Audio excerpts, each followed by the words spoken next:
அல்லேலூயா. இங்கே சங்கீதம் 36:1 சங்கீதக்காரன் தாவீது தெளிவாய் சொல்லுகிறார், துன்மார்க்கனுடைய துரோக பேச்சு என் உள்ளத்திற்கு தெரியும். நாம் ஆவிக்குரியவர்களாய் இருப்போமானால் துன்மார்க்க துரோகமாக வந்து பேசுகிறவங்களை நம்ம கண்டுபிடிச்சிட முடியும்.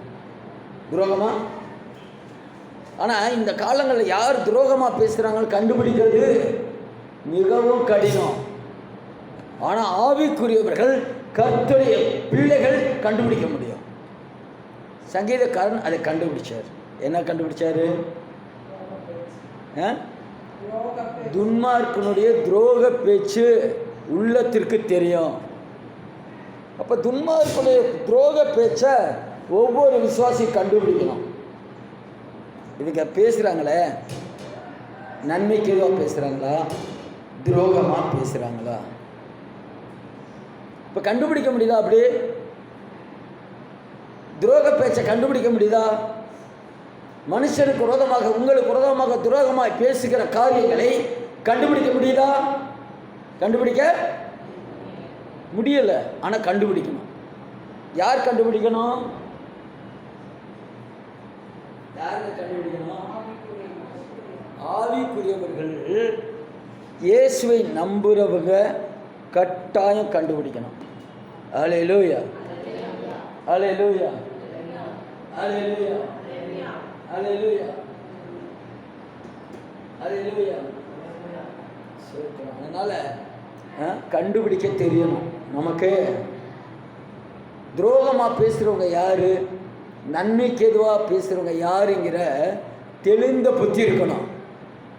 எதுக்காண்டி நம்ம தான் கர்த்தரை நம்பியிருக்கோம்ல, பாவமன்னிப்பு நிச்சயத்தை பெற்றிருக்கிறோமே. அப்போ கர்த்தருடைய ஆவியானவர் நமக்குள்ளாக என்ன செய்யணும்? கர்த்தருடைய ஆவியான கிரியை செய்யணும். யார் துரோக பேச்சு பேசுகிறாங்களோ அவங்கள கண்டுபிடிக்கணும். நம்முடைய உள்ள கண்டுபிடிக்கணும். அப்படிப்பட்ட இருதயம் செம்மையான இருதயமாய் நம்முடைய இருதயம் இருக்கும். நல்லது, உண்மையாகவே ஆவிக்குரிய நல்லதை யார் பேசுகிறா, யார் துரோக பேச்சு பேசுகிறாங்கன்னு என்ன செய்யணும்? கண்டுபிடிக்கணும்.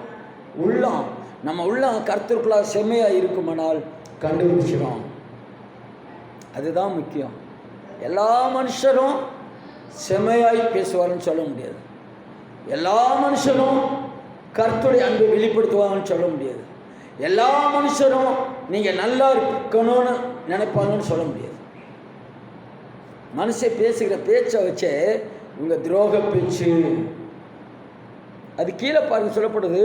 சூத்திரம், அவன் கண்களுக்கு முன் யாரெல்லாம் துரோக பேச்சு பேசுகிறாங்களோ அவர்கள் கண்களுக்கு முன்பாக தெய்வ பயம் இருக்காது.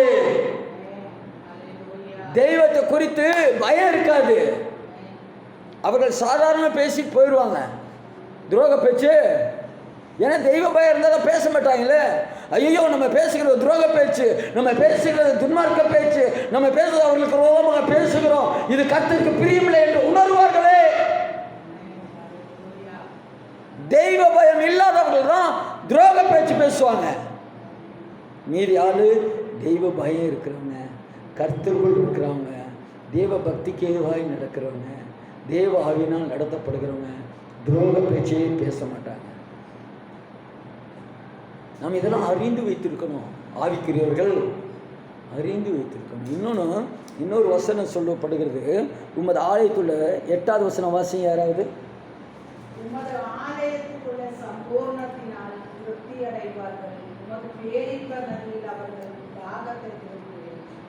கவனிங்க, எங்க சம்பூர்ண ஆசீர்வாதம்?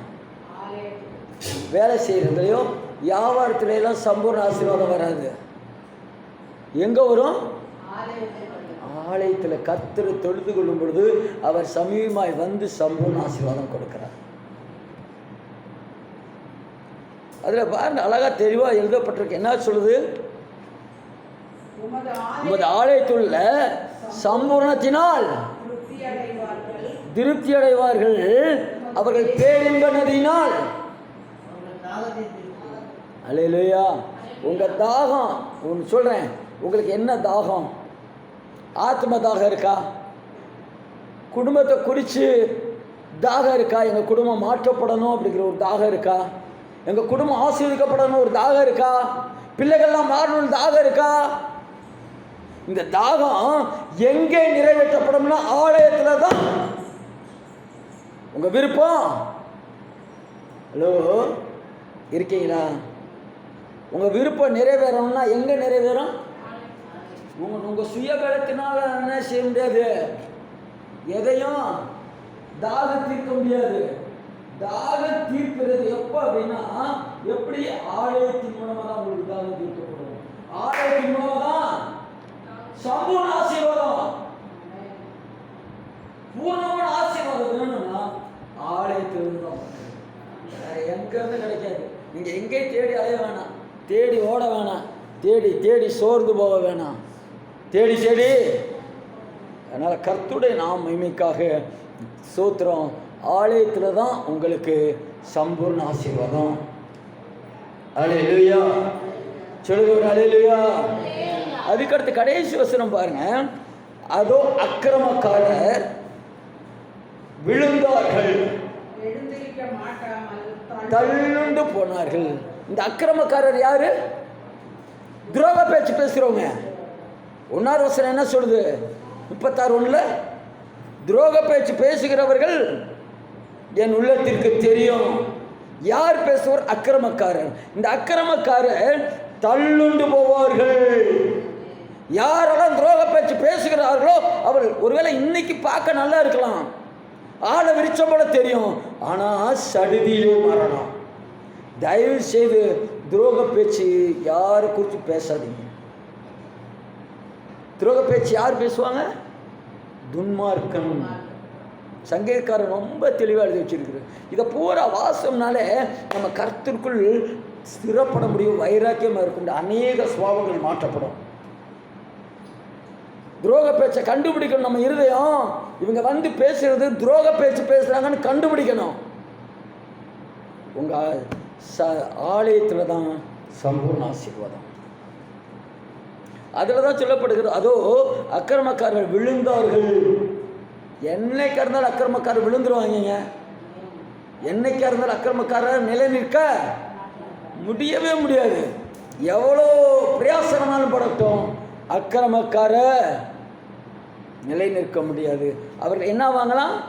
எழுந்திருக்க மாட்டாமல். நீதிமான் 7 தடவை விழுந்தால் எழுந்திருப்பான். ஆனால் இந்த துன்மார்க்கனோ அக்கிரமக்காரனோ துரோக பேச்சு பேசுகிறவனோ ஒருபோது எழுந்திருக்க முடியாது. பைபிள் அப்படிதான் சொல்லுது. நம்ம ரொம்ப ஜாக்கிரதை இல்லைன்னா கர்த்தருக்குள் வளரவே அவர் வருகைக்கும் எடுத்துக்கொள்ளணும். அதனால் நம்ம ஜாக்கிரதையாக இருக்கணும், ரொம்ப ஜாக்கிரதை. ஆவிக்குரிய வாழ்க்கையில ஜாக்கிரதையாக இருக்கணும். யாருன்னு கண்டுபிடிக்கணும். இவங்க என்ன பேச்சு பேசுகிறாங்க? துரோக பேச்சா நல்ல பேச்சா? இது கர்த்தருக்கு பிரியமானதா இல்லையா? அடுத்தவர்களை ஆசீர்வதிக்கிற பேச்சா சபிக்கிற பேச்சா? அடுத்தவர்களை பரியாசம் பண்ணுகிற பேச்சா உயர்த்துகிற பேச்சா? இதெல்லாம் நம்ம கண்டுபிடிச்சோன்னா நம்ம உள்ளம் கண்டுபிடிக்க கற்றுக்கொள்ளணும்.